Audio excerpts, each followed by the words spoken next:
नाही ना, नंतर नंतर सगळं नंतर. आता अध्यक्ष महोदय, अधिवेशनाचा उद्या सूप वाजणार. आठवड्याभर आलो आम्ही पण आता तुम्ही मागून आणि या 75,000 कोटीच्या पुरवण्या मागण्या मंजूर झाल्या. मग यामध्ये आता सिरियस अंतिम आठवडा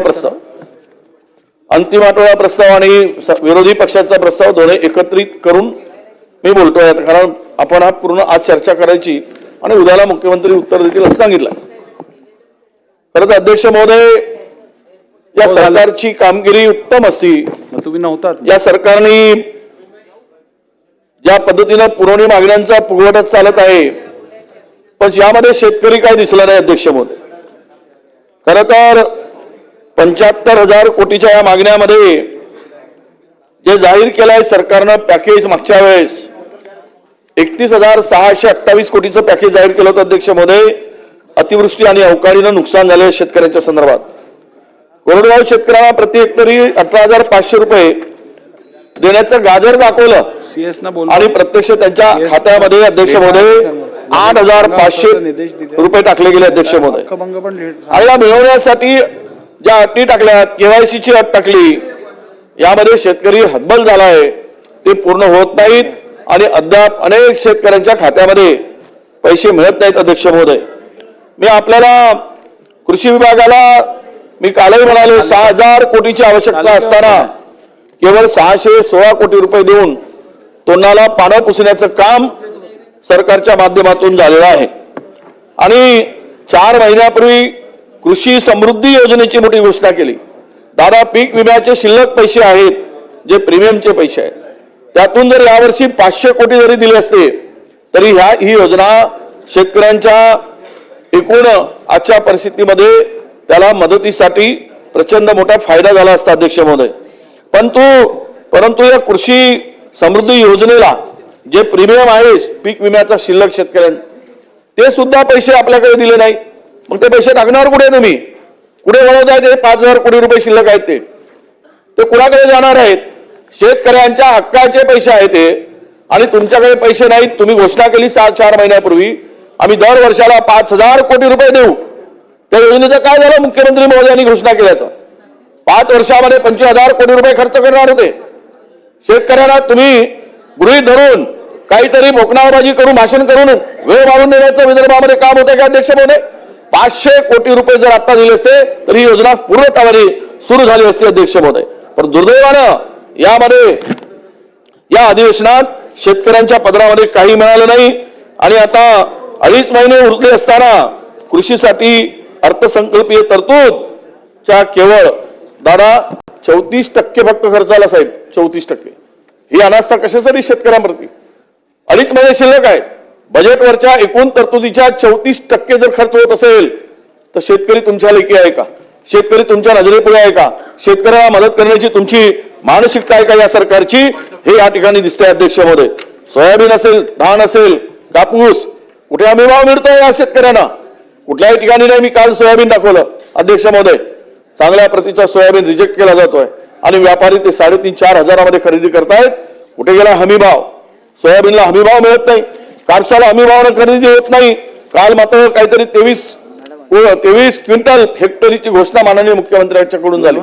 आम्ही स्वागत करतो, पण राहिला कुठे कापूस शेतकऱ्याकडे? तो व्यापाऱ्यांच्या आकाशात गेलाय. कालची घोषणा मुख्यमंत्री महोदयांची शेतकऱ्यासाठी मदतीच्या होताच नाही. त्या घोषणेतून फक्त फायदा हा व्यापाऱ्यांना होणार आहे, शेतकऱ्यांना अजिबात फायदा होणार नाही. दादा, मी आपल्याला पूर्ण जाणीवपूर्वक सांगतोय, कारण शेतकऱ्यांचा हा सगळा कापूस संपूर्ण व्यापाऱ्यांनी घशात घातलाय. बस इतर शेतकऱ्यांच्या नावाने हाच कापूस पुन्हा CCI कडे खरेदी विकला जाईल आणि 5,000 रुपयांनी खरेदी केलेला कापूस 7,700 रुपयांनी पुन्हा तो कापूस शेतकऱ्या माझा व्यापाऱ्यांचा फायदा होईल 2,700 रुपयाचा. ही एकूण या परिस्थितीमध्ये आपण बघतो. अध्यक्ष महोदय, या मातीशी इमान राखणाऱ्या या बळीराजाची अवस्था पाहिल्यानंतर काय वाटतंय आपल्याला?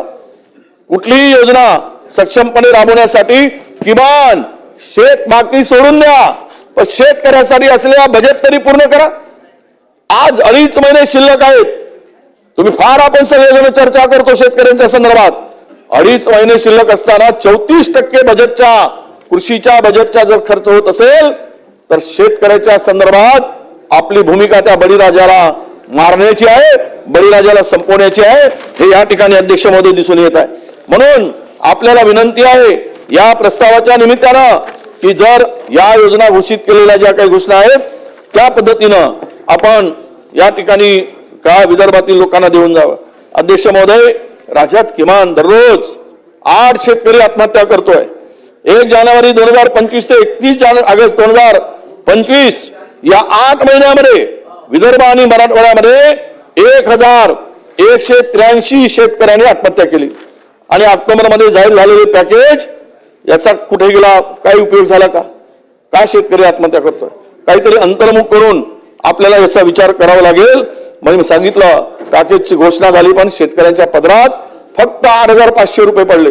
त्याच्या पलीकडे शेतकऱ्यांना काही मिळालं नाही. ही बळीराजाची काही फसवणूक चालली आहे आणि हे जे पाप आहे या शेतकऱ्यांच्या आत्महत्येचं पाप अध्यक्ष महोदय या सरकारचं पाप आहे असं मी मानतो. अध्यक्ष महोदय, शेतकऱ्यांच्या संदर्भात असताना मी आपल्याला विनंती करणार आहे दादा की किमान या विदर्भातील शेतकऱ्यांचा यावर्षी अतिवृष्टीमुळे प्रचंड नुकसान झालं. धान पूर्णतः अवेळी पावसामुळे तो धान पूर्णतः खराब झाला, पूर्ण धान पडून गेला आणि त्यामुळे त्या धानाला किंमत उरली नाही. बाजार कवडी मोल दराने धान खरेदी केला जातोय. खरेदी केंद्र पुरेशी नाहीत. म्हणून आमची मागणी आहे की या शेतकऱ्यांना प्रति क्विंटल मागच्या वेळेस निवडणुकीच्या कालावधीमध्ये आपण मदत केली आणि त्याचं बोनस अर्धवट मिळालेलं आहे. पण आज सरकारने विदर्भातील धान उत्पादक कोकण असू दे, विदर्भ असू देत, सगळ्या ठिकाणी ठाणे, डहाणू, पालघर या जिल्ह्यातील धान उत्पादक शेतकरी उद्ध्वस्त झालाय. म्हणून 1,000 रुपये प्रति क्विंटल या धानाला आपण बोनस जाहीर करूनच विदर्भातून जावं. नाहीतर पुन्हा तुम्ही जिल्हा परिषद मध्ये आले तर धान जसा आडवा पडला तुम्हाला त्या मतदानामध्ये आडवा पाडल्याशिवाय राहणार नाही. हे सुद्धा आपण लक्षात घेतलं पाहिजे. 1,000 रुपयाचा बोनस आपण दिला पाहिजे. मागच्या वेळेस आपण 700 रुपयाचा बोनस दिला. त्यापेक्षा वाईट अवस्था आहे धान उत्पादक शेतकऱ्यांची. पूर्ण धान पाण्यामध्ये भिजला, कापून ठेवलेले जे धान होता, सरडा होते ते संपूर्ण संपलेत आणि पाखड धान झाल्यामुळं व्यापारी घेईन असे झालेत आणि जो हमी भाव तर 16च पण कवडी मोलानी या धानाची आपण या ठिकाणी विक्री सुरू आहे अध्यक्ष महोदय आणि शेतकऱ्याला नागवलं जात आहे अध्यक्ष महोदय. म्हणून आपल्याला विनंती आहे की या निमित्तानं आपण एक महत्वाची घोषणा शेतकऱ्यांसाठी 1,000 रुपये प्रति क्विंटल धानाला बोनस देण्याची घोषणा करावी आणि शेतकरी समृद्ध योजनेला आपण किमान 500 कोटी रुपये त्यासाठी बजेटमध्ये तरतूद करावी अशी माझी अध्यक्ष महोदय आपल्याला विनंती आहे. काय महाराष्ट्रामध्ये चाललंय? कायदा सुव्यवस्थेचे धिंडवडे निघालेत महाराष्ट्रात. कोण सुरू आले? महाराष्ट्र उद्ध्वस्त झालाय. कायदा आणि सुव्यवस्थेच्या आपण जर चर्चा करायला लागलो तर अध्यक्ष महोदय एक स्पेशल दिवस काढावा लागेल. इतक्या महाराष्ट्रामध्ये घटना घडत आहेत. आपण पाहिलंय कुठल्या याच्यामध्ये महाराष्ट्र पुढे गेलाय. आम्ही एनसीआरबीच्या अहवालानुसार सांगतो अध्यक्ष महोदय, एनसीआरबीच्या अहवालानुसार गुन्ह्याच्या प्रकारामध्ये, भ्रष्टाचार आणि आर्थिक व्यवहारामध्ये आपण पारदर्शक कारभार सांगितला. पारदर्शक कारभार याला पारदर्शक म्हणतात. एनसीआरबीचा अहवाल पहा. महाराष्ट्र हा भ्रष्टाचारामध्ये 1 नंबरवर, आर्थिक गैरव्यवहारामध्ये 1 नंबरवर पोहोचलाय, देशामध्ये 1 नंबरवर पोहोचलाय. आणि राज्यामध्ये ज्येष्ठ नागरिक यांच्यावर झालेल्या अत्याचारामध्ये याच अहवालामध्ये ही आपली संस्कृती आहे. आपली संस्कृती धोक्यात आली आहे. राज्याच्या सिनियर सिटीजनचा सन्मान त्याच्यावर अत्याचार होत असेल तर हे राज्य कुठासाठी चालवलं जात आहे. यामध्ये सुद्धा ज्येष्ठ नागरिकांच्या अत्याचारामध्ये आपला राज्य पहिल्या नंबरवर आलाय आणि बाल गुन्हेगारीमध्ये हे राज्य आता 5व्या नंबरवर आलाय. जे 12-13 क्रमांकावर होतं आज 5व्या क्रमांकावर या राज्याला आणून ठेवला अध्यक्ष महोदय. ही अवस्था या राज्याची करून टाकली. आज दररोज काळी पिळून टाकणाऱ्या घटना महाराष्ट्रात होत्या अध्यक्ष महोदय. दररोज 8 बलात्कार सरासरी महिलावर, मुलीवर होत आहेत आणि यामध्ये याचा अर्थ प्रत्येक 3 तासाला महाराष्ट्रामध्ये एका चिमुकलीवर आणि एका महिलेवर अत्याचार होत आहे अध्यक्ष महोदय. आणि हे अत्याचार अमानुषपणे मारून टाकले जातात. 3 वर्षाच्या मुलीला मारून टाकले अत्याचार करून. काय किती सहन होईल? कसं सहन करू शकतो आम्ही? कुठली मानसिकतेमध्ये आम्ही आहोत? महिला जर सुरक्षित नसतील या राज्यामध्ये तर कोण सुरक्षित आहे? दर तासाला 8 बलात्कार होत आहेत अध्यक्ष महोदय. दररोज 51 अपहरण होत आहेत या राज्यामध्ये. हा माझा रिपोर्ट नाही, तुम्हाला पाहिजे असेल तर मी साईड देतो, त्यावर आपण सर्च करून घ्या. माझी तुम्हाला विनंती आहे की मी वस्तुस्थिती सांगतोय की नाही. बेपत्ता मुले मुंबईत मागच्या 32 दिवसामध्ये या राज्यातील 82 मुले बेपत्ता झाली. मागच्या 36 दिवसामध्ये. हा माझा आकडा नाही, हा मला आकडा पोलिसांच्याकडून मिळालेला आकडा, मी माहिती घेतलेल्या मधून आकडा माझ्या पुढे आलेला आहे.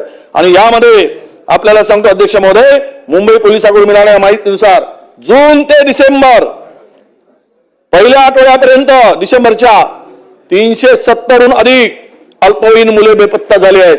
हे गंभीर नाही? राज्यकर्ते म्हणून, शासनकर्ते म्हणून आपण कुठे आहोत, आपली काय भूमिका आहे या संदर्भात या ठिकाणी स्पष्टता होण्याची भूमिका सरकारने घेतली पाहिजे. अध्यक्ष महोदय, या 370 पैकी 268 मुली आहेत या लहान मुलामध्ये. 268, 72% या मुली आहेत. 72% अपहरण झालेल्यामध्ये, या गायब झालेल्यामध्ये या 36 दिवसातील आकडा अध्यक्ष महोदय. म्हणजे दररोज दरमहा सरासरी 60 मुलं या ठिकाणी गायब होतात, बेपत्ता होतात आणि अल्पवयीन मुलीच्या शोधात कोणी त्यामध्ये गांभीर्याने घेतलं जात नाही. ही म्हणजे खरं तर राज्यकर्ते म्हणून अशोभनीय आहे असं मी म्हणेल. अध्यक्ष महोदय, बालकाविरुद्ध गुन्ह्यामध्ये प्रचंड वाढ झाली. बालकांच्या विरुद्ध राज्यामध्ये मी सांगितलं की 8 चिमुकल्यावर दररोज घटना घडत आहेत. 51% अपहरणाचे गुन्हे रोज उघडकीस येत आहेत. या 3 वर्षामध्ये बालकावरील अत्याचाराच्या गुन्ह्यामध्ये 21.2% वाढ झाली आहे.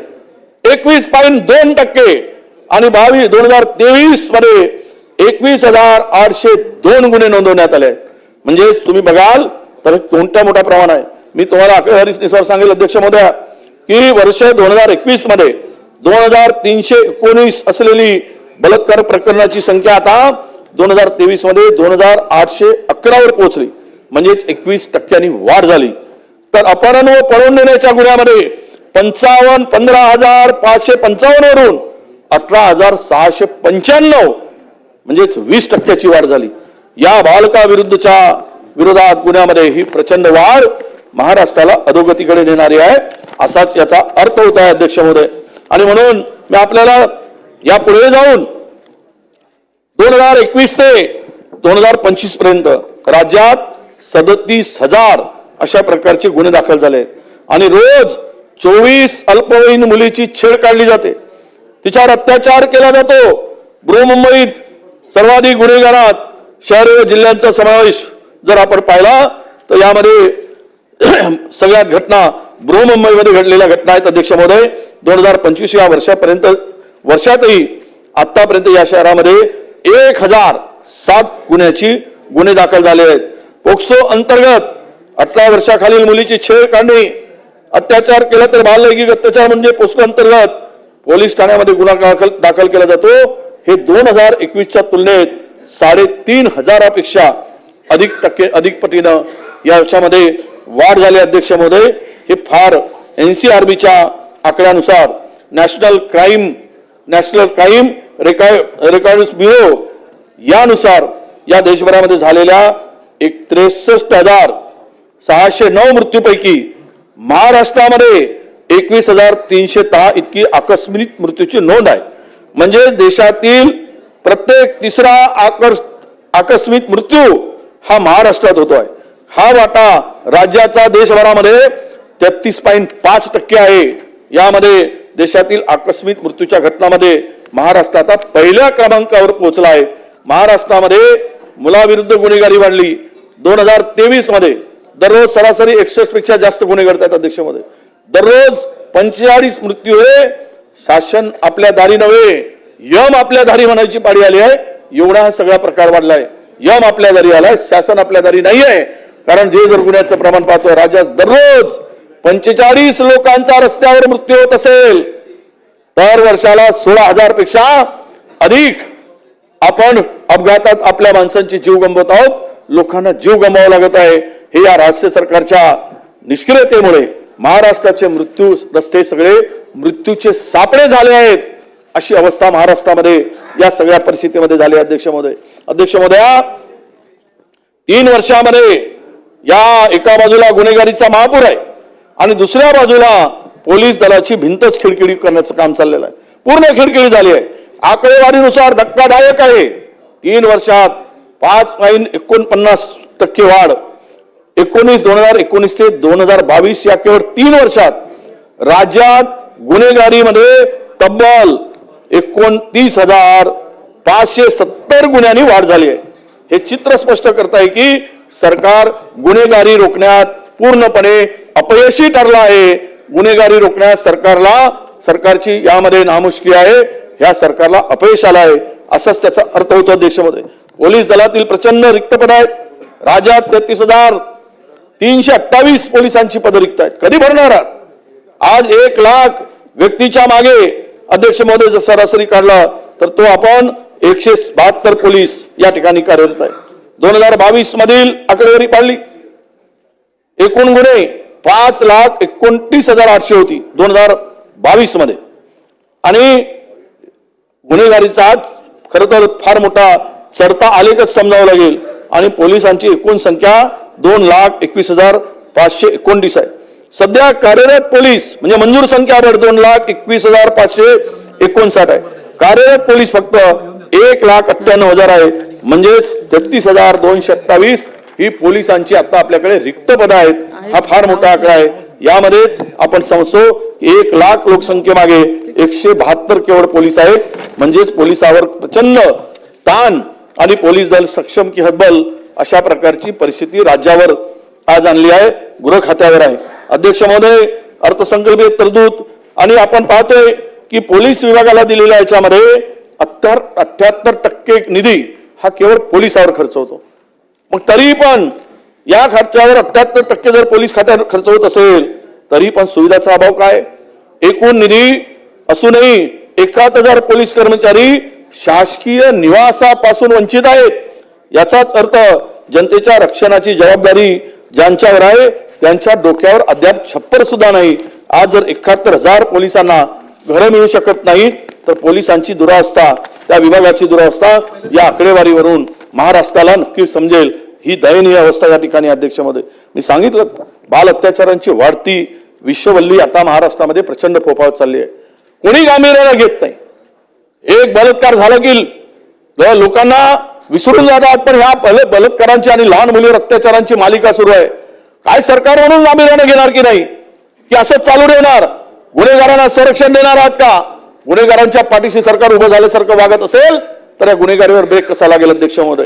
म्हणून पोस्को अंतर्गत 2021 मध्ये गुन्हे जे सांगतोय बलात्कारांचे गुन्हे 2021 मध्ये 2,319 होते.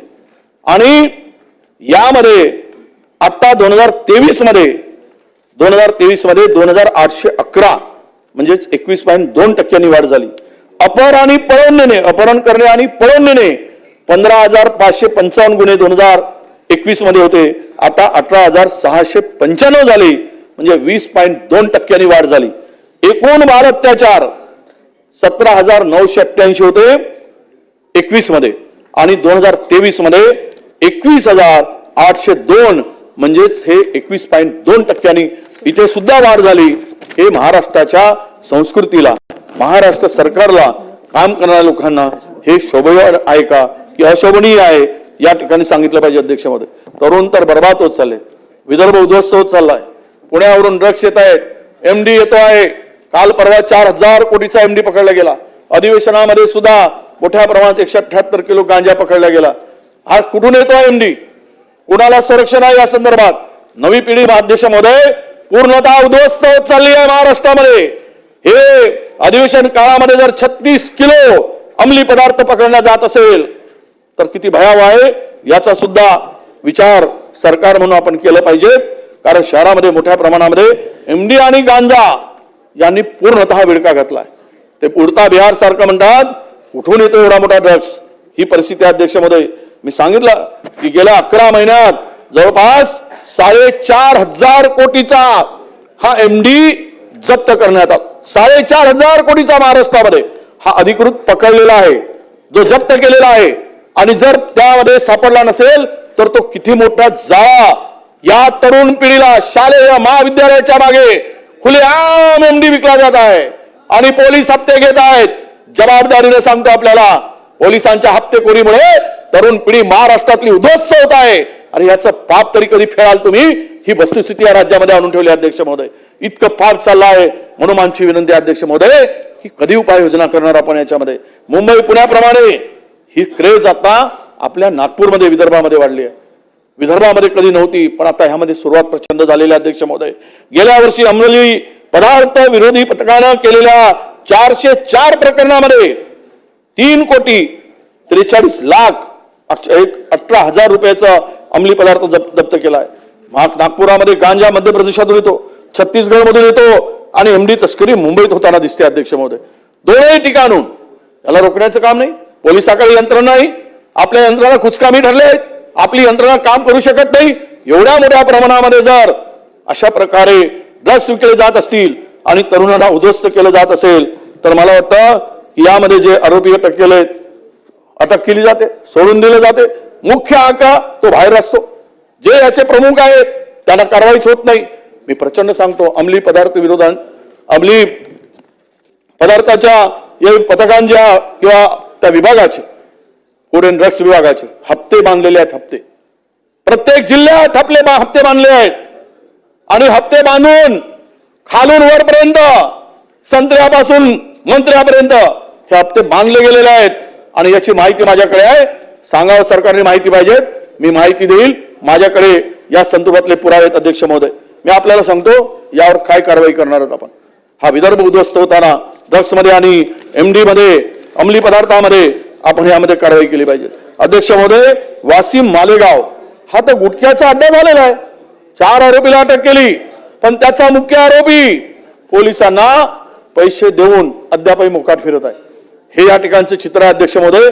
आपल्याला विनंती आहे की या महाराष्ट्राच्या अव्वल स्थानाला लागलेल्या प्रतिमेचं कलंक हे सरकार पुसणार आहे की नाही याचा सुद्धा विचार सरकारने केला पाहिजे अशी माझी आपल्याला विनंती आहे अध्यक्ष महोदय. कोण सुरक्षित राज्यामध्ये आज हे राज्य शर्मेनं मान खाली घालावी अशा प्रकारची परिस्थिती आहे. आदिवासी भागामध्ये मुलींच्या विक्रीचं रॅकेट उघडकीस आलं अध्यक्ष महोदय. मुंबईत मध्ये यामध्ये पालघर, वाडा, मोकाडा, तलासरी, भिवंडी भागात आदिवासी मुलींच्या विक्रीचं रॅकेट तर काल परवा आम्ही आज पाहिलंय G24 तास मध्ये चॅनलवर पूर्ण सविस्तर ही माहिती. ते एजंट कोण, त्याच्या मागे असणारे सूत्रधार कोण, कोळ्या बालिकेंचं रॅकेट विक्रीचं 40,000, 50,000 महाराष्ट्रातील आदिवासी पोरही छोट्या छोट्या बालिकांची विक्री होत असेल. अरे कुठे जगतो आम्ही? कशाची छाती बनवून घेतो, कशाचा ऊर बनवून घेतो आम्ही?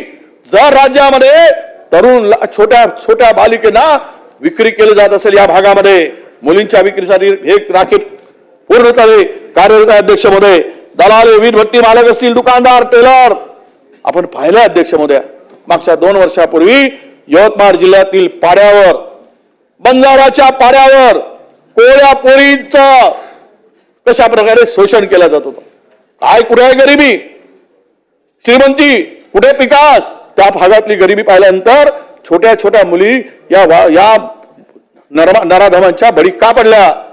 केवळ कानातील रिंगामुळे, नाकाच्या नथनीमुळे, पावडरमुळे, लिपस्टिकमुळे, ड्रेसमुळे, वेणीमध्ये घालतात त्या पिनामुळे एवढ्याच ते मिळालं आणि त्या पोरीचं शोषण केलं गेलं. ही विदारक चित्र महाराष्ट्रामध्ये आहे अध्यक्ष महोदय.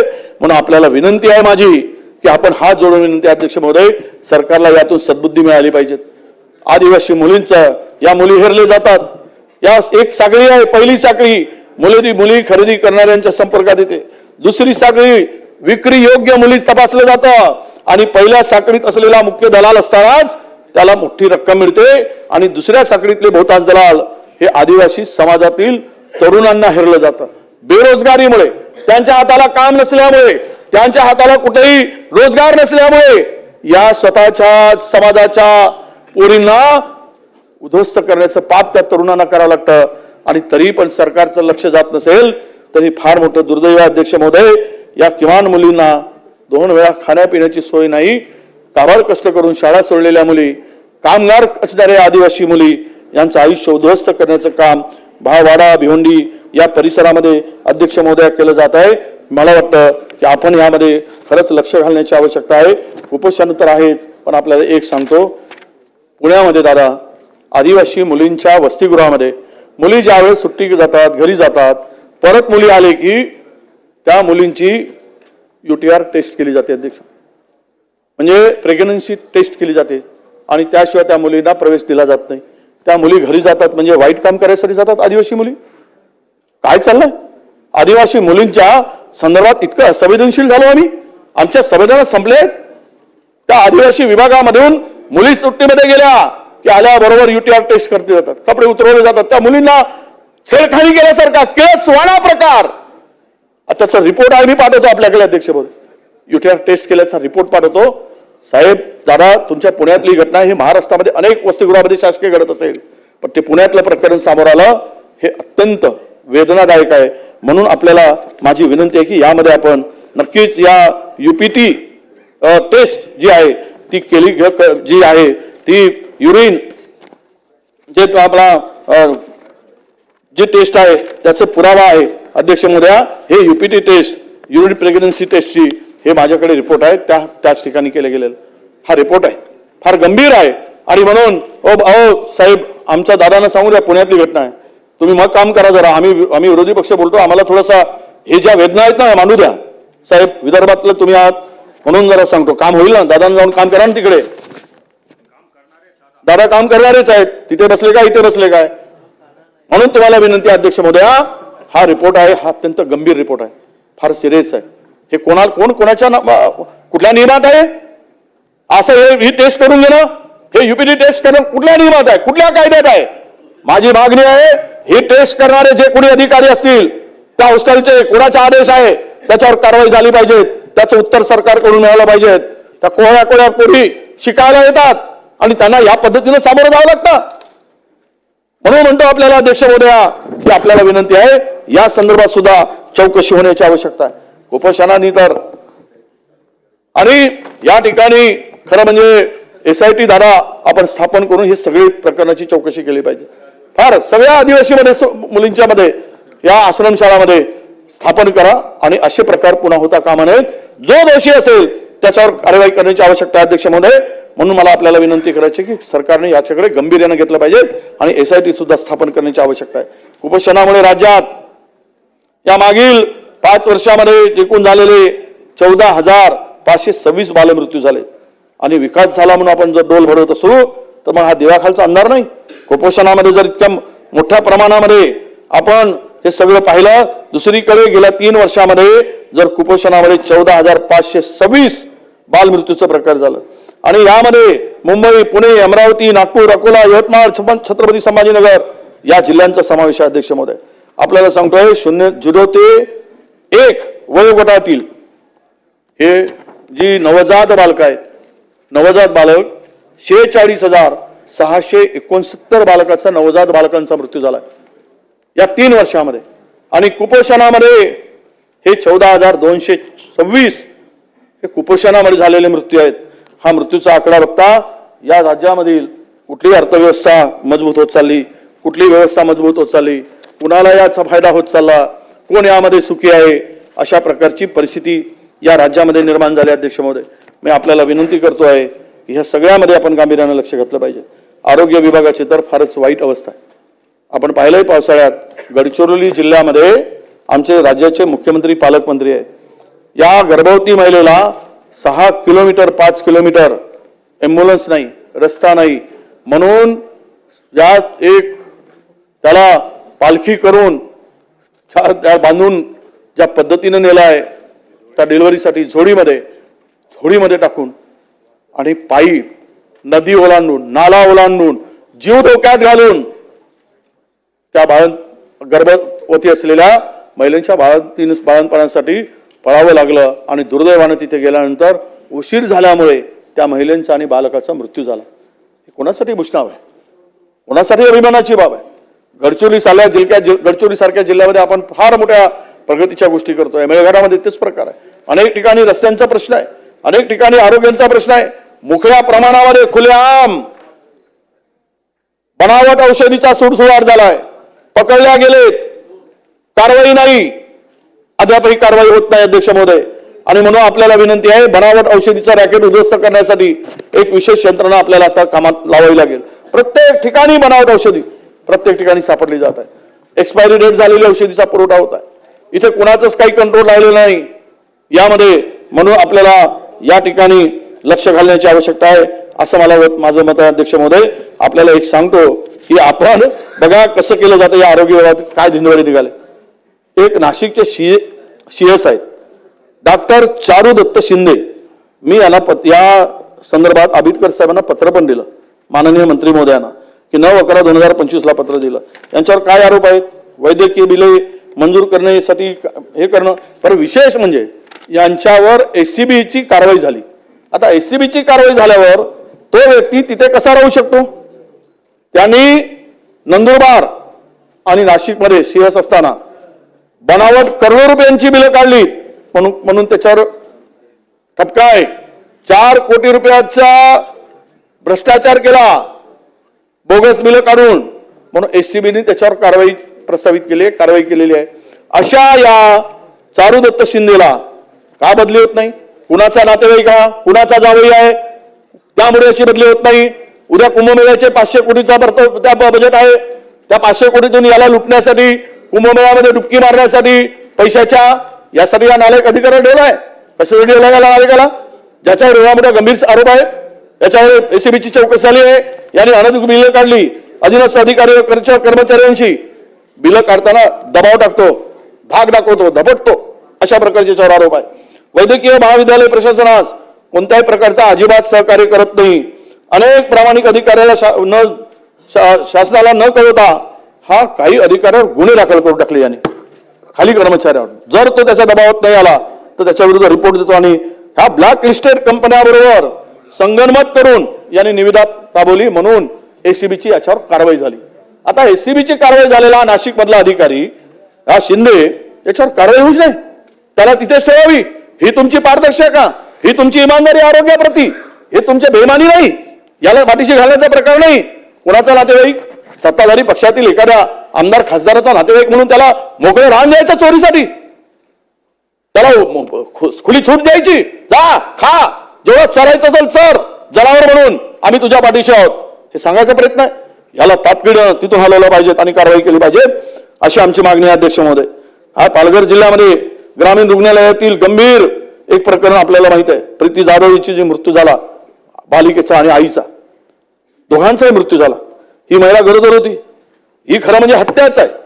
डॉक्टर वेळेवर पोहोचला नाही फोन करून, बाजूच्या खोलीमध्ये बसलेला. अरे ही कुठे कशा विचार डॉक्टर आहे, प्रति परमेश्वर म्हणतो त्याला, आणि त्याच्या चुकीमुळे या बिचाऱ्या या गरीब प्रीती जाधव या महिलेला जीव गमवावा लागला, त्या नवजात बालकाला जीव गमवावा लागला. आणि हे मनेर ग्रामीण रुग्णालयातील या डॉक्टरच्या गंभीर अशा निष्काळजीपणामुळे ही 22 वर्षाची ह्या तरुण पोरीला आपला जीव गमवावा लागला. आणि ही जर फार धुकटन नावाचं गाव आहे, त्या गावातील ही महिला. अध्यक्ष महोदय, याला जबाबदार डॉक्टरांचा निष्काळजीपणा, ऑक्सिजनची कमतरता, रुग्णवाहिकेची कमतरता, नियोजनाअभावी इत्यादी कारणामुळे हा मृत्यू झालेला आहे. आणि यावर या डॉक्टरवर अध्यक्ष महोदया सदोष मनुष्यवधाचा गुन्हा दाखल केला पाहिजे. आणि दादा, या उत्तरामध्ये आपल्याला विनंती आहे, कशाला सोडू नका, तुमचं कठोर काम आहे, सोडू नका, अशावर कारवाई करा. असे नालायक अधिकारी जर राहायला लागले तर अनेकांचा जीव जाईल. गर्भवती तरुणींचा जीव गेला, त्या बिचारीचा, त्याच्या नवजात बालकाचा जीव गेला. संपूर्ण या संदर्भात या ठिकाणी हे दुकटण गावातील महिलेचा असाच मृत्यू झाला दुर्दैवी. हलोली गावातील दुर्गेश काळ्यावाग सर्पदंशाला नेले, तिथे डॉक्टर्स उपलब्ध नाही, त्याचा सुद्धा त्या ठिकाणी मृत्यू झाला. असे हजारो प्रकरण अध्यक्ष महोदय आहेत. म्हणून आपल्याला विनंती आहे की या ठिकाणी आपण आपली संवेदनाशील दाखवून या डॉक्टर सदोष मनुष्यवधाचा गुन्हा दाखल करावा अशी आमची विनंती आहे. अध्यक्ष महोदय, आपण नांदेड महानगरपालिका 229 कोटी रुपयाचा, मी नगर विकासाच्या संदर्भात फार मोठ्या तक्रारी आता आहेत, त्यामध्ये शारदा कंस्ट्रक्शनला काम दिला. 200 mm ची व्यासाची मलनिसरण वाहिनी टाकली. 9 लाख लोकसंख्येसाठी ते वाहिल्यानंतर काय काम होणार आहे? खरं म्हणजे स्पेसिफिकेशन प्रमाणे ती 500 ची टाकायला पाहिजे. प्रोव्हिजन आहे त्याची तेवढीच 500 mm ची टाकली 200 mm ची, सगळे ब्लॉकेज होतात, घाण रस्त्यावर येते, पूर्ण निकृष्ट दर्जाचं काम आहे. या नांदेड महानगरपालिकेच्या या जल आणि मलनिःसरण योजनेच्या भ्रष्टाचाराची दर्जाहीन कामाची आपण चौकशी केली तरी सर्व अधिकारी हे घरी गेल्याशिवाय राहणार नाहीत. अशा प्रकारचं हे सगळं निकृष्ट काम आहे. आपल्याला माहित आहे दादा, शेखर सिंग नावाचे अधिकारी व पिंपरी चिंचवडमध्ये होते.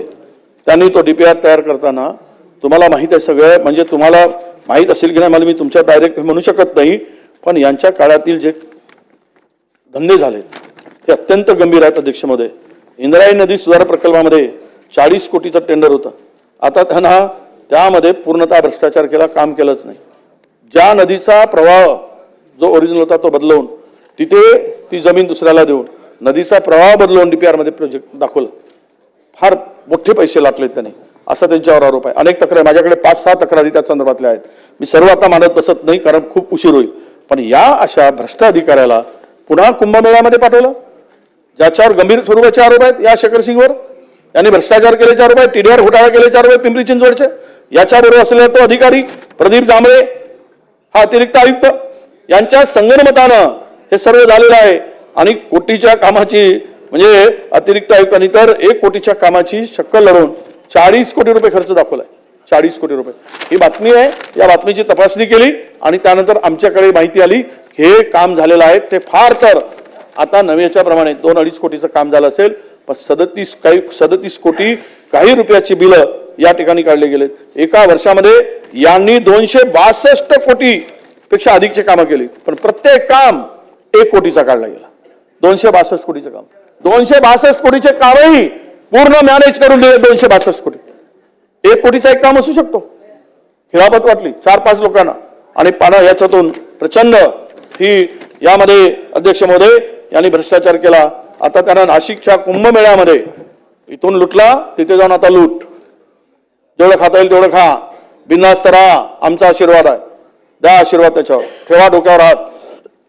आणि याला पुन्हा कुंभमेळ्यातील अर्धा पैसा खाण्यासाठी मोकाट रान द्या, म्हणजे चांगला मस्तवाल होईल आणि खात राहील. यासाठी तुम्हाला त्याची पाठराखण करायची असेल तर करा, अशी माझी आपल्याला विनंती आहे अध्यक्ष महोदय. पण हे जे होत आहे अशा भ्रष्ट अधिकाऱ्यांना कुंभमेळ्यासारख्या पवित्र ठिकाणी नेऊन बसवणं हेही एक पापच आहे ना. हे पाप कशाला करताय? पापी माणसाला तिथे नेऊन बसवताय. कुंभमेळ्यामध्ये पाप घालवण्यासाठी जातात आणि पापाच्या गटांगळ्या घालायसाठी असे अधिकारी नेमतात. यावरून काय पारदर्शक राहील?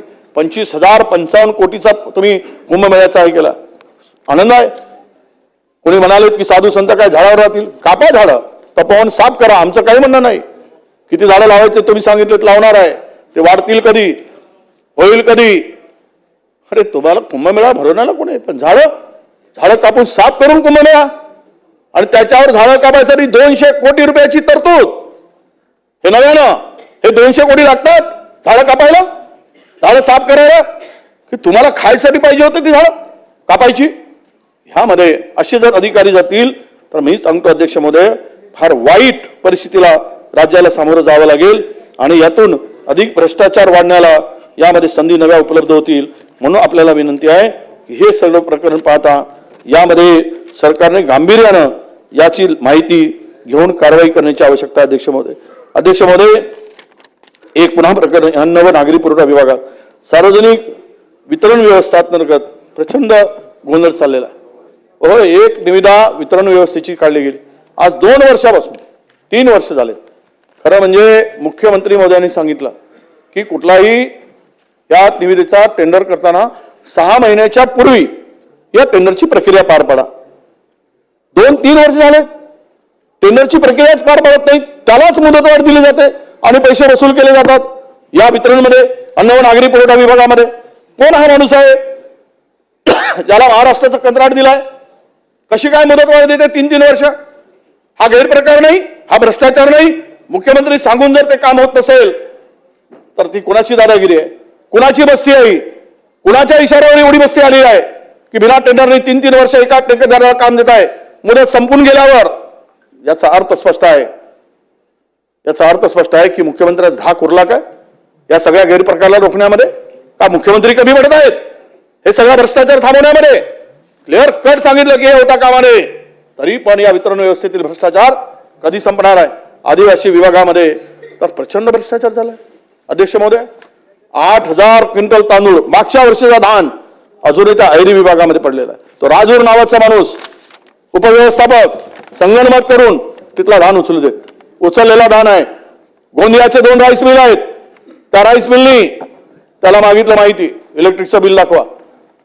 संपूर्ण माहिती मागितली, तो दिली नाही. किमान 200 कोटी रुपये त्या आदिवासी विभागामध्ये या तांदूळ घोटाळ्यातून पुढे आले आहेत अध्यक्ष महोदय. आणि म्हणून आपल्याला विनंती आहे की या सगळ्या प्रकरणामध्ये हे सरकार लक्ष घालणार आहे की नाही, आमची या संदर्भात अध्यक्ष महोदय विनंती आहे. अध्यक्ष महोदय,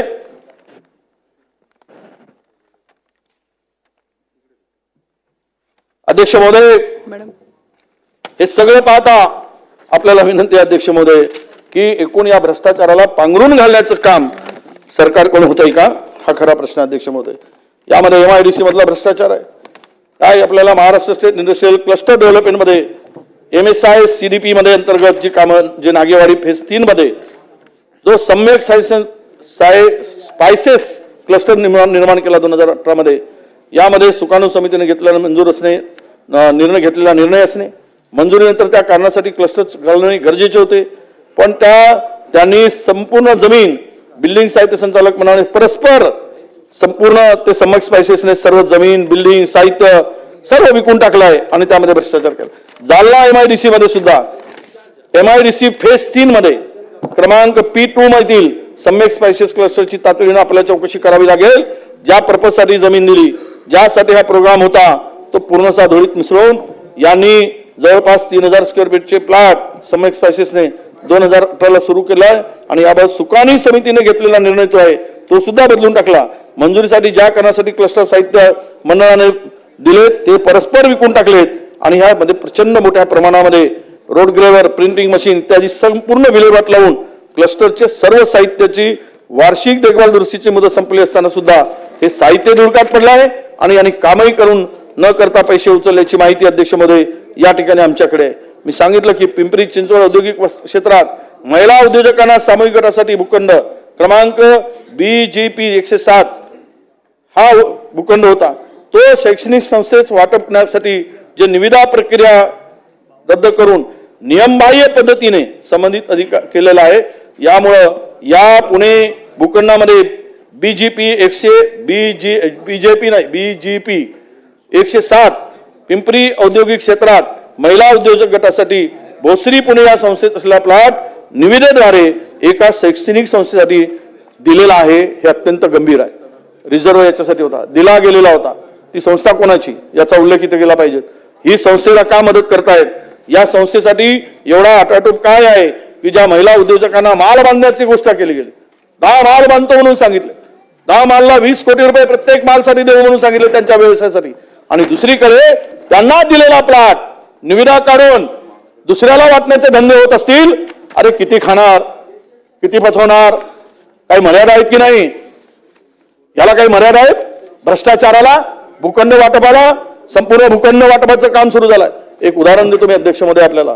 पुसद यवतमाळ जिल्ह्यातील स्वर्गीय Sheshrao ginning printing processing unit हा 49ला सुरू झाला. 49 मध्ये सदर जिनिंगचे 2 युनिट तिथे आहेत. सन 2020 मध्ये या संचालक मंडळाची मुदत संपली होती आणि मुदत संपली, त्याच्यावर प्रशासक नेमला गेला. त्याच्यावर मुदत संपल्यानंतर संचालकाची निवडणूक घेणे बाकी होतं, पण सरकारने निवडणूक घेतली नाही. प्रशासक म्हणून 4 वर्ष 5 वर्ष ठेवला. सदरची जागा शहरामध्ये प्राईम पुसदमध्ये 10 एकर जागा आहे.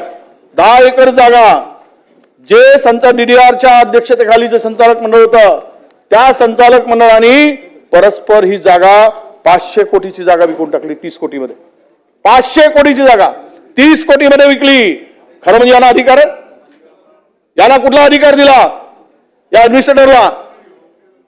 हा काय धंदा सुरू आहे, कुणाचं लक्ष नाही.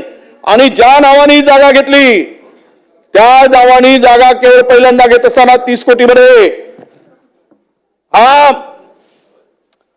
केशव कटारे नावाचा DDR हे उघडून काढले एआरनी.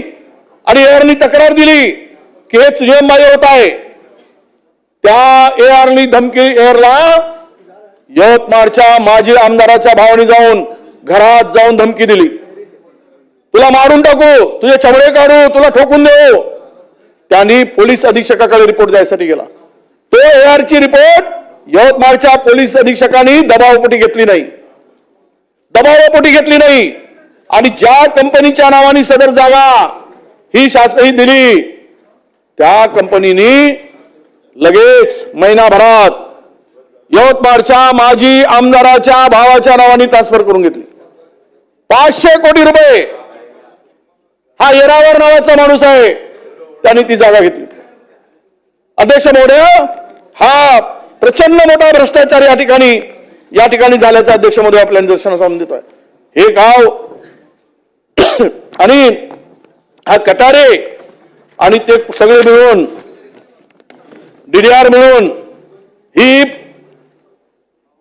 RC प्लास्टो इंडस्ट्री नागपूर, त्यानंतर ही जागा या कंपनीने कपिस फायनान्स कंपनी यांना जागा विकली. कपिस फायनान्स संचालक कोण आहे याचा संचालक? तर माजी श्री अमोल येरावार, माजी आमदारांचे पुतणे. 30 कोटीची जागा 30 कोटीला विकली. 500 कोटीचं मार्केट व्हॅल्यू आहे. 22,000 रुपये प्रति स्क्वेअर फीट रेट आहे त्या पुसदमध्ये. एवढ्या मार्केटमध्ये ती असलेली मोक्याची जागा. ही अशा पद्धतीने जागेचं विल्हेवाट लावणार सत्ताधारी म्हणून, भूखंड खाऊन टाकणार. कुणाच्या इशाऱ्यावर, कुणामुळे एवढा मोठा प्रकरण होता अध्यक्ष महोदय? आणि म्हणून या संदर्भात माझी विनंती आहे, मी अनेक प्रकरणं काढू शकतो, 20 प्रकरणं माझ्या पुढे. म्हणून प्रकरण तेच आहे, सरकारी जमिनीचा विल्हेवाट. चोर सोडून संन्याशाला फाशी आहे. करा ना हिंमत असेल तर होऊ द्या. म्हणून माझी विनंती आहे सरकारला आणि महसूल मंत्र्याला, या वनजमिनी मी पत्रही दिलं आहे 9/12ला, या जमिनीत ज्या सर्व जमिनी आहेत सरकारी जमिनीच्या वाटपासंदर्भात 2020 पासून काढा, 2015 पासून काढा, 2010 पासून काढा, पण एक श्वेतपत्रिका यामध्ये असलेले गायरान जमीन, इनामाच्या जमीन, वतनाच्या जमिनी, महसूल विभागाच्या जमिनी, गावठाण जमिनी, ज्या सरकारी सर्व प्रकारच्या जमिनी आहेत, या जमिनीचं वाटप कोणाला केलं गेलं, कोण डेव्हलपरला केलं गेलं, कोणत्या बिल्डरला गेलं, कोणत्या सोसायटीला दिला गेला, कोणाला खाजगी टावर उभं करायसाठी दिलं गेलं, कवडी मोल दरानी.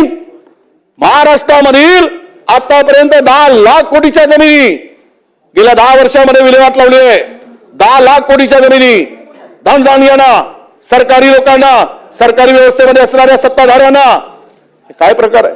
माझी विनंती आहे, जर तुमच्यात दम असेल तर या प्रकरणाची तुम्ही संपूर्ण एक श्वेतपत्रिका काढा आणि महाराष्ट्रापुढे दाखवा की तुमचा व्यवहार पारदर्शक आहे का. सत्यता लोकांच्या पुढे येऊ द्या अध्यक्ष महोदया. ही मागणी माझी बावनकुळे साहेबांना या निमित्तानं, आणि म्हणून ते करणार असतील तर त्यांचं आम्ही नक्की स्वागत करू.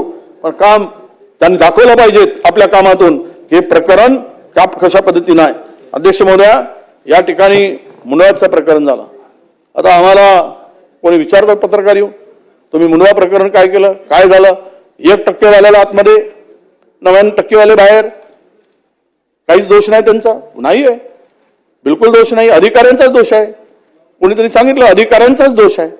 बरोबर आहे, कारण अधिकाऱ्यांनी ही घेतलेली जमीन ज्या कंपनीनं घेतली अमेरिया, ती कंपनी उद्या ती जमीन अधिकाऱ्यांना देणार होती गिफ्ट डीड करून, म्हणून अधिकाऱ्यांचा दोष आहे, घेणाऱ्यांचा दोष नाही आहे. थोडी नाही, ही महारत्नांची जागा, सरकारी जागा, सरकारी 7/12, सर्व 7/12 रेकॉर्ड असताना ही जमीनची सेलडीड होते कशी? सेलडीड मध्ये उद्योग विभागाचे अधिकारी त्याला एक्झम्पशन कसे देतात? स्टॅम्प ड्युटीसाठी शेण खाले होते का? हे त्याच्या तोंडात शेण भरवायला पाहिजेत. 42-40 कोटी रुपयाची स्टॅम्प ड्युटी माफ करून टाकली. काय प्रकार आहे महाराष्ट्रामध्ये? सूट दिली, कुठलाही प्लॅन नाही, कुठलाही रिझर्वेशन नाही, त्या IT पार्क साठी रिझर्व नाही, जमीन सरकारच्या नावाने जमीन, एकही प्रोजेक्ट नाही. महसूल विभाग म्हणतात मला माहित नाही, कारण त्यांच्याकडे गेला नाही. त्या उद्योग विभागाकडे गेला, त्या अधिकाऱ्यांकडे देऊन टाकली माफी. 300 कोटीचा व्यवहार, 2000 कोटीची जमीन, काहीच त्याच्यावर चौकशी नाही. खुलेआम सोडतायत. ना खाऊंगा ना खाने दूंगा, खाने वालों को साथ में रखूंगा, खाओ, उसको मगर छोडूंगा नहीं, उसका आधा माल मैं खाऊंगा. अशी भूमिका आहे का सरकारची, प्रमुखांची? का होत नाही याच्यावर कारवाई? याचं उत्तर जर आम्हाला मिळालं पाहिजे, अशी आमची मागणी अध्यक्ष महोदय. हे जर असे इतकाले मोठे गैरप्रकार होत असतील तर हे कोण सोडणार? कसे सुटतील हे सगळी. म्हणून आमची मागणी आहे अध्यक्ष महोदय, यामध्ये नगर विभागामध्ये अनेक विषय, आता हे सगळे विषय काढणं म्हणजे पुन्हा वेळ जाईल, पण आपल्याला मी सांगतोय अध्यक्ष महोदया, या सर्व प्रकरणामध्ये सरकारने लक्ष घातलं पाहिजे.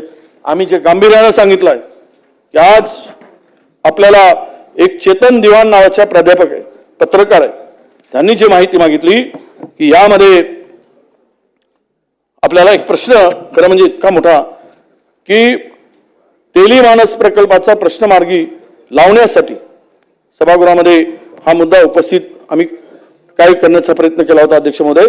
93 कर्मचारी यांची 50% कपात करून आरोग्य विभाग राष्ट्रीय आरोग्य कार्यक्रम हा 2025-26 पासून केंद्र व्यवस्थापनाने बजेट पाठवून देखील राज्य शासन मुद्दाम पगार कपात करीत आहे, हे अत्यंत चुकीचं आहे.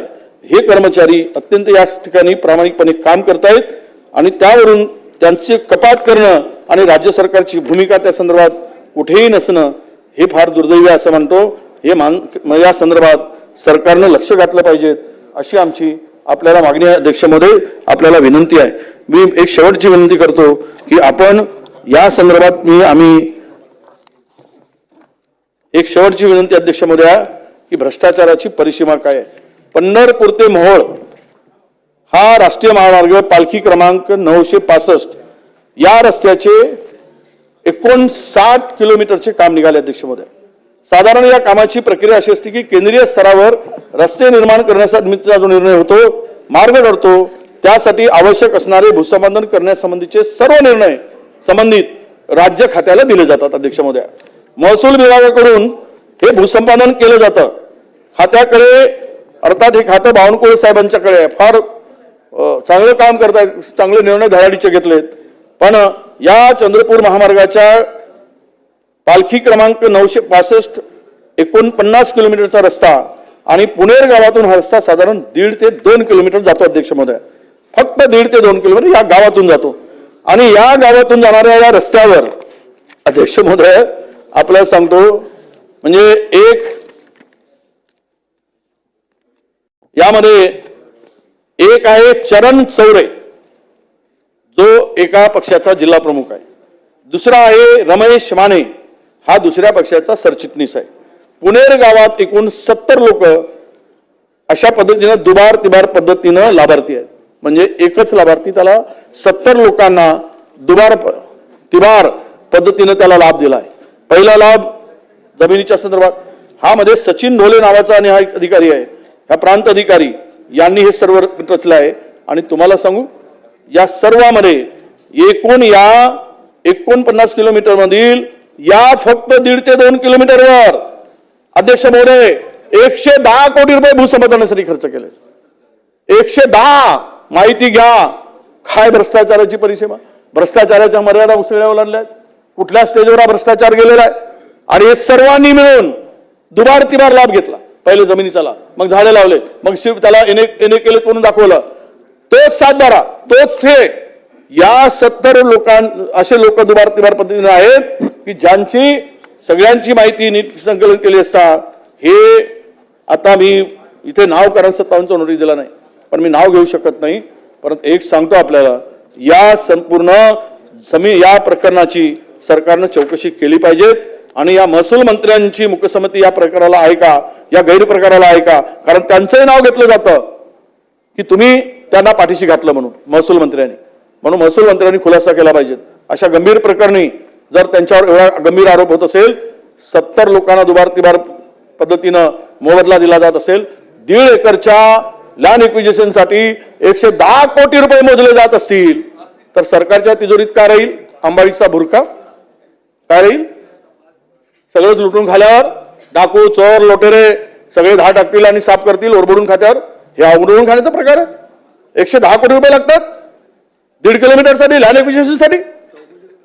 ढोले नावाचा कोणा माणूस आहे? काय प्रकार आहे हा प्रांत? याची करा याच्या मालमत्तेची चौकशी आणि त्या लाभार्थ्यांची. हे 2 सूत्रधार कोण, ज्यांचे नाव मी सांगितलेत? 110 कोटी रुपये खाल्लेत. 10 कोटी रुपयामध्ये होणारे काम 100 कोटी रुपये याच्यामधून अधिक ते वसूल केले गेलेत. याची सर्व पुरावे आणि माहिती माझ्याकडे अध्यक्ष महोदय. ही माहिती पाठवा आपल्याला, ही सर्व माहिती. मी घेतलेली माहिती आहे. आणि ह्यामधून जर होत नसेल कारवाई तर अशा भ्रष्टाचारांना पाठीशी घालण्याचं काम या सरकारच्या माध्यमातून होत आहे असं माझं स्पष्ट मत आहे. अध्यक्ष महोदय, अध्यक्ष महोदया, यामध्ये या प्रस्तावामध्ये आम्ही अनेक मुद्दे उपस्थित केले.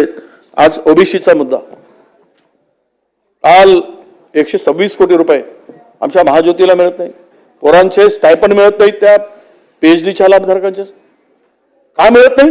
काल 50-60 पोरांनी तिकडे उपोषण केलं, बजेट दिला होता त्यातील 126 कोटी रुपये त्यांना मिळत नाही.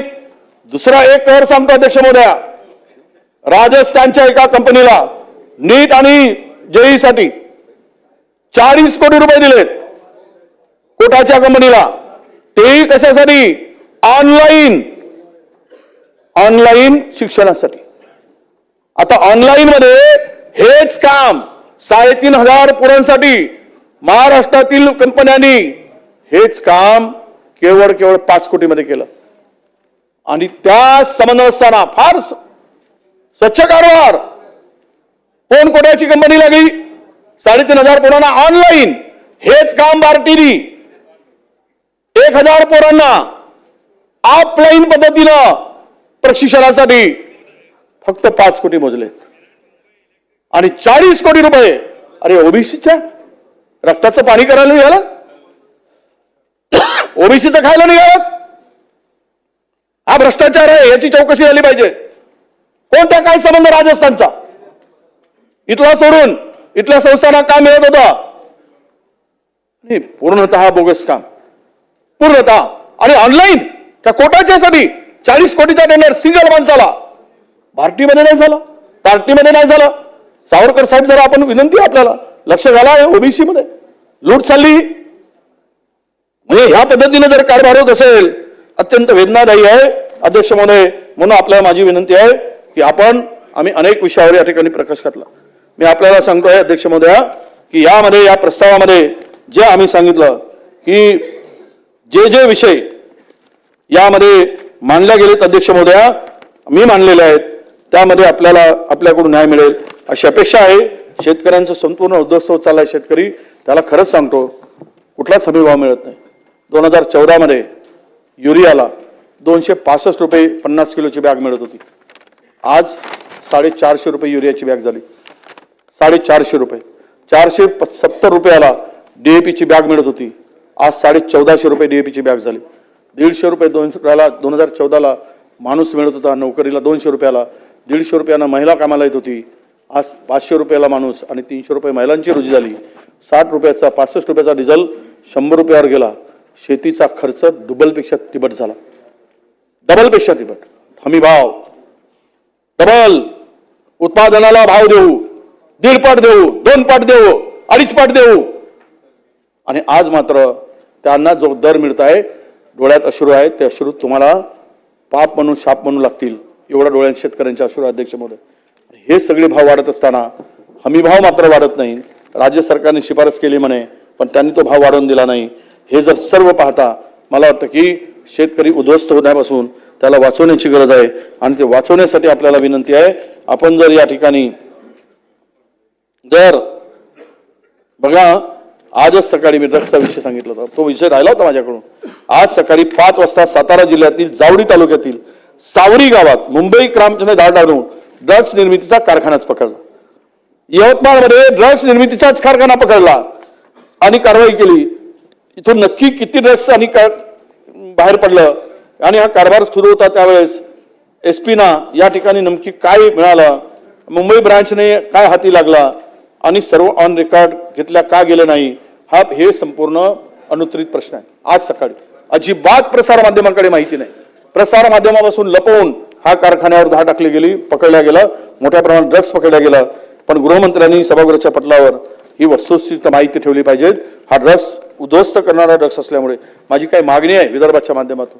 अंतिम आठवडा प्रस्ताव आहे आणि अंतिम आठवड्याच्या प्रस्तावातून आपण विदर्भाचा सिंचनाचा बॅकलॉग यावर चर्चा झाली पाहिजे होती, पण वेळेच्या अभावी ते होऊ शकली नाही.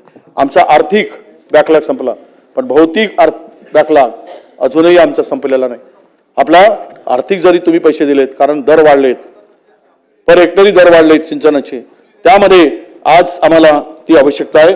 आणि म्हणून एक या संदर्भात, कारण 94 नंतर इंडिकेटरची कमिटी होती, इंडिकेटर बॅकलॉग समिती, त्याचं आता मोजमाप काही झालेलं नाही तेव्हापासून. कुठल्याच मोजमापाची नवीन पद्धत आपल्याकडे नाही. त्यामुळे ही कशाच्या आधारावर मोजणार? राज्यपाल महोदय त्यांना आम्हाला सांगत नाहीत किंवा माहिती देत नाहीत की नेमकं यामध्ये काय आहे, या संदर्भात माहिती होत नाही. म्हणून आम्हाला आमची मागणी आहे शेतकऱ्यांसाठी की धानाला 1000 रुपये प्रति हेक्टर भाव दिला पाहिजेत, सोयाबीन आपला 1000 रुपये प्रति क्विंटल बोनस दिला पाहिजेत, सोयाबीनला 2000 रुपये प्रति क्विंटल बोनस देण्याची आवश्यकता आहे. कापूस आधारित उद्योग काय उभारणार आहात? कापूस इकडे आहे, उद्योग तिकडे आहेत. विदर्भात कापूस आणि मराठवाड्याच्या काही भागामध्ये कापूस मोठ्या प्रमाणात होतो, यासाठी आपण काय देणार आहात? उद्योगांच्या सबसिडी, कारण आजही बेरोजगार हैदराबाद, बेंगलोर, पुणे, मुंबईला जातोय.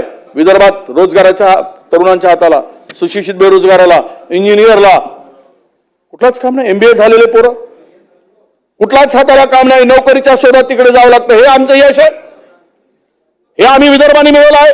विदर्भाचे मुख्यमंत्री असताना विदर्भातल्या पोरांना नोकरीसाठी जर हैदराबाद आणि बेंगलोरला पाहावं लागत असेल, प्रत्येक गावातल्या 6-6, 7-7 पोरं तुम्ही जाऊन या, नोकरीच्या शोधात तिकडे जातात, तर तिकडे नोकरी मिळतात. हैदराबादला, बेंगलोरला, नोएडाला, पुण्याला, मुंबईला, गुजरातला जावं लागत आहे, कारण गुजरातमध्ये उद्योग पडालेत आमचे. आणि म्हणून या ठिकाणी या उद्योगासाठी तुम्ही जर सबसिडी दिली, म्यान सारखा नॅशनल प्रोजेक्ट औद्योगिक केंद्र ओसाड पडलाय, तिथे येऊ शकत नाहीत उद्योग. घोषणा होतात ह्या पडून 45,000 कोटी देणार, ते 30,000 कोटीची गुंतवणूक करतायत, प्रत्यक्षात काहीच येत नाही, काही मिळत नाही. आणि म्हणून आपल्याला विनंती आहे की उद्योगांना मोठ्या प्रमाणात सबसिडी देऊन इलेक्ट्रिक बिलामध्ये कपात द्या. जे गुजरात सरकारने केलं होतं ते तुम्ही करा ना, नाव घेतो ना आम्ही गुजरातचा, पण ती सबसिडी इलेक्ट्रिक मध्ये दिली पाहिजेत. संत्रा आहे, मोसंबी आहे, यावर प्रक्रिया प्रकल्प एक रामदेव बाबांनी सुरू केला, तो कधी सुरू तर माहित नाही, काही प्रमाणात त्याची टेस्टिंग झाली. रामदेव बाबा काय नाही, संत्रा आहे, संत्र्याच्या सालही काढून त्याच्यावर काय करणार आहे म्हणे, पैसे कमवणार आहे म्हणे. कमवू देत, पण आमच्या शेतकऱ्याला तर फायदा होईल, कमवू द्या, साल विका, साल काढा, करू देत. बाकीचं सारखं आहे, याला मार्केटची हमी आहे का? आमच्याकडे बांगलादेशमध्ये संत्रा मी जाऊन पाहून आलो, माहित आहे राणा, तुम्ही त्यांचे सोबती आहात रामदेव बाबांचे. अरे बाबा मी जाऊन आलो, पाहून आलो, ते सांगतो मी. हा अध्यक्ष महोदया, संत्रा आहे, आमचा मोसंबी आहे, यावर याला हमी, मार्केटची हमी तर मिळाली पाहिजेत. कुठे आहे याला? सरकारने व्यवस्था करून दिली पाहिजेत. बांगलादेशामध्ये जो निर्यात टॅक्स लागतो त्याच्यावर कुठेतरी केलं पाहिजेत, त्या संदर्भात केलं पाहिजेत. विदर्भातील किल्ले आहेत आमचे, त्या किल्ल्याच्या संवर्धनाच्या संदर्भात काय भूमिका आहे? हा याला इतिहास आहे, गोंडराजाचा इतिहास आहे, भोसलेकालीन इतिहास आहे, प्रचंड मोठा इतिहास आहे. माणिकगड, वैरागड, गाविलगड, नरसाळा, चंद्रपूर या किल्ल्याच्या संवर्धनासाठी द्या ना पैसे. आपण देतोच, छत्रपती शिवरायांच्या किल्ल्यासाठी देतो. गोंडराजातील अनेक जण लढलेत, इंग्रजाविरुद्ध लढलेत, भोसले घराणे लढलेत. यासाठी या किल्ल्याचं संवर्धन करा. आणि आम्ही सत्तेत होतो त्यावेळेस इकडून फार आवाज यायचा विदर्भ वैधानिक मंडळासाठी. आज जोर, आता काय झोपले काय? कुठे विदर्भ वैधानिक मंडळ? कुठे निधीचा समतोल वाटप? कुठे बॅकलॉग? कुठे इंडिकेटर कमिटीचा निर्देश? या सगळ्यामध्ये जर पाहिलं अध्यक्ष महोदय, तर यामध्ये आमचं म्हणणं आहे की वैधानिक विकास मंडळाला, आता तुमची सत्ता दिल्लीत आहे, महाराष्ट्रात आहे, या वैधानिक मंडळाला परमिशन द्या, तेव्हा आम्हाला कळेल आम्ही नेमकं कुठे आहोत. कुठे आहे आमचा आदिवासी माणूस, कुठे आहे ओबीसी, दलित, भटक्या, बहुजन समाज विदर्भातला, त्याच्या वेता दूर होत नसतील तर मग उपयोग काय? ज्या दिवशी विदर्भातला तरुण विदर्भात रोजगाराच्या संधी उपलब्ध करून इथे राहील, तर त्या दिवशी विदर्भाचा विकास झाला असं आम्ही समजू. नाहीतर मी म्हणालो त्याप्रमाणे या बहुजन समाजाला, ओबीसी समाजाला वेटीस धरून जी काही बक्तेदारी, जी काही दादागिरी, निधी पुरवण्यामध्ये असमानता, यामध्ये आम्हाला उत्तर मिळणार नाही आणि आमचं समाधान होणार नाही, आमच्या वाट्याचं मिळणार नाही. त्यामुळे उद्या जर वेगळ्या विदर्भाची मागणी केली, आपणच करत होतात सगळे, फडणवीस साहेब करत होते, सुधीर भाऊ करत होते, सगळे आघाडीवर होते म्हणून वेगळा विदर्भ, वेगळा विदर्भ. आज का नाही? हे सगळे प्रश्न का अनुत्तरित आहेत? या प्रश्नाचं उत्तर का नाही अध्यक्ष महोदया? म्हणून आमचं म्हणणं आहे की आपल्याला विनंती आहे की या संदर्भात चर्चा झाली पाहिजेत आणि या चर्चेतून आम्हाला उत्तर मिळाली पाहिजेत की यामध्ये कोणत्या जिल्ह्यामध्ये किती गुंतवणूक झाली, त्याचं चित्र आता स्पष्ट करण्याची आवश्यकता आहे. आर्थिक अनुशेष दूर झाला, भौतिक नाही झाला, हजारो शाळा अजूनही बंद होत आहेत, मोठ्या प्रमाणात बंद पडत आहेत, त्या कुठल्याही शाळा विदर्भातील बंद होणार नाहीत. विदर्भातील 7 जिल्हे, महाराष्ट्रातील 11 जिल्हे इंडिकेटरच्या खाली आहेत, दरडोई उत्पन्नाच्या खाली आहेत. जे देशातील 100 जिल्ह्यामध्ये महाराष्ट्रातील 7 जिल्ह्याचा समावेश आहे, 7 जिल्ह्याचा. ही सगळी परिस्थिती पाहता या कुठल्याही शाळा या ठिकाणी बंद पडणार नाहीत आणि त्या ठिकाणी शिक्षकांची व्यवस्था होईल. यासाठी आवश्यकता अध्यक्ष महोदय, आरोग्याच्या दृष्टीनं जे जे आपल्याकडे डॉक्टरांची कमी आहे, कर्मचाऱ्यांची कमी आहे, बिल्डिंगची कमी आहे, हे लवकरात लवकर भरण्याचं काम आपण केलं पाहिजे अशी माझी विनंती आहे अध्यक्ष महोदय. आणि शेवटचं 63 दिवसामध्ये आता तुम्ही आज शिल्लक असलेला सोयाबीन 18.5 लाख टन सोयाबीन शिल्लक आहे शेतकऱ्याकडे, तो कसा खरेदी करणार तुम्ही? कसं काय करणार? प्रस्तावित 355 केंद्र आहेत, 190 सुरू झालेत. 2026 पर्यंतची मुदत आहे. याला फरवरी जवळच आलो आपण महिन्याभरात आणि रिजेक्ट करणं सुरू झालं आहे. यावर पुन्हा आपण मार्ग काढून जावं अशी माझी विनंती आहे अध्यक्ष महोदय. विनंती आहे पुन्हा पश्चिम विदर्भामध्ये एकच काढून जा आणि सांगून जा 2014 ते 2025 किती प्रकल्प सिंचनाची तुम्ही सुरुवात केली, किती पूर्ण झालेत, कुठल्या स्टेजला आहेत, किती खर्च येणार आहे. तुमच्या कालावधीमध्ये स्टार्ट टू एंड एक तरी प्रकल्पाचं नाव घेऊन जा, म्हणजे आम्हाला कळेल की विदर्भातील तुम्ही या 10-11 वर्षामध्ये एक मोठा सिंचन प्रकल्प मानला. खर्च होत आहे, तुम्ही सांगत होतात की खर्च कसा वाढतो, बॅकलॉग कसा वाढतो, प्रकल्प का वेळेत पूर्ण होत नाही. 11 वर्ष झाली, 12 वर्ष झाली, एकही सिंचनाचा प्रकल्प पूर्ण झाला नाही. तुम्ही सुरू केलेला प्रकल्प पूर्ण करू शकला नाहीत. याचा अर्थ स्पष्ट आहे की तुम्ही कुठेतरी चुकत आहात आणि आम्हाला फसवण्याचं काम होत आहे. आणि म्हणून या संदर्भात सरकारची भूमिका स्पष्ट होण्याची आवश्यकता आहे अध्यक्ष महोदय. शेतकऱ्यांच्या झालेल्या आत्महत्या, शेतकऱ्याची एकूण परिस्थिती हे सगळे पाहता माझी मालगुजारी तलावांचं गाळ काढणं असेल, त्याची सिंचन क्षमता वाढवणं असेल, या सगळ्याचं उत्तर मला मिळेल अशी मी माननीय मुख्यमंत्री महोदयाकडून सरकारकडून अपेक्षा करतो. आणि मी जे जे मुद्दे या ठिकाणी उपस्थित केलेत त्या सर्व मुद्द्यांचं उत्तर मिळेल. आणि विदर्भाला जाताना किमान सोयाबीन आणि धान उत्पादक शेतकऱ्यांची काळजी घेऊन त्यांना तेवढी तरी मदत करून आपण जावं, नाही तर तोंडाला पानं पुसून जाऊ नये अशी अपेक्षा व्यक्त करतो आणि थांबतो. धन्यवाद. नमस्कार. जय हिंद. सन्माननीय सदस्य डॉक्टर संजय कुटे.